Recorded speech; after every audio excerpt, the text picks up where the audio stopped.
Juru bicara KPK Budi Prasetyo pada Rabu 14 Januari 2026 menyebut Komisi Pemberantasan Korupsi menduga Ketua Bidang Ekonomi dan Lingkungan Hidup PBNU, Aizuddin Abdurrahman atau Ais, menjadi perantara dalam kasus dugaan korupsi penentuan kuota haji tambahan dan penyelenggaraan ibadah haji di Kementerian Agama tahun 2023-2024. Budi memastikan penyidik akan melakukan konfirmasi kepada saksi-saksi lain terkait bukti aliran uang ke Aizuddin. Itu penyidik mendalami terkait dugaan adanya aliran uang kepada yang bersangkutan. Tentu KPK juga memiliki keterangan ataupun bukti-bukti lain yang kemudian mengkonfirmasi terkait dengan dugaan tersebut. Nah, ini masih akan terus didalami, termasuk juga penyidik pasti akan melakukan konfirmasi baik kepada saksi-saksi lainnya ataupun dari dokumen maupun bukti-bukti elektronik lainnya. Tapi dugaan aliran dananya itu kepada yang bersangkutan.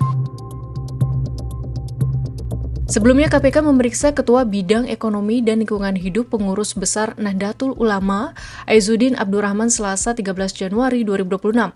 Selesai pemeriksaan, pria yang akrab disapa Gus Ais itu menyatakan ia diperiksa oleh KPK dalam kapasitas sebagai warga negara. Ia tidak mau menjawab saat ditanya apakah pemeriksaan itu dalam kapasitas sebagai pribadi atau pengurus PBNU. Namun saat ditanya soal adanya aliran dana korupsi haji ke pribadi atau organisasi PBNU, ia mengatakan tidak ada aliran dana tersebut.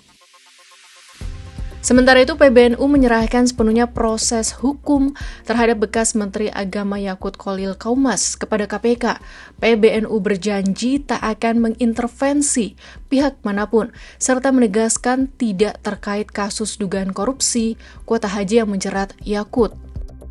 Diketahui demi memperpendek antrean jemaah haji reguler yang bisa mencapai belasan hingga puluhan tahun, Presiden ke-7 RI Joko Widodo meminta tambahan kuota haji kepada pemerintah Arab Saudi.